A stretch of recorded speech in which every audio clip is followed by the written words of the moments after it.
Yan. Ito po welding machine. Okay, so napalitan ko na itong mga transistor na to. Okay.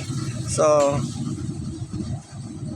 pagka low straight po yung aluminum hitching nyo, ayan, ikot lang ng ikot, may parang pa po dyan, tulad nito. Ito.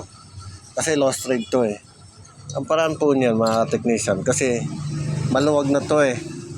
Maluwag na to tong kanal niya. Gagawin nyo lang yan, iipitin nyo lang ng plies yan. Ayan, pag ganyan, no? Ayan, para sumikip, para masakto yung yung tornilyo. Ayan. Kasi minsan tanggal kabit, lumuluwag. Ayan, okay na yan, no? Masikip na. Kanina, dire-diretso yan. Pati ito, tatanggalin ko rin to. Gawa nung maluwag yan. Tingnan nga natin. Ikot lang ng ikot yung tornilyo eh.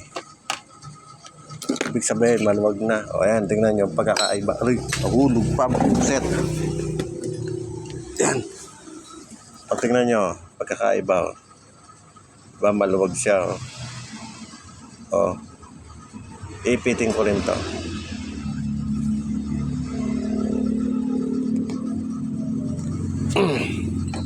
Yan, ipit na. O, tingnan nyo. Muntik ng sumara. Yan. Konti pa to. Hirap na ulam pala. Mahawak. Yan. Okay na. Ipit na. Okay. Salamat!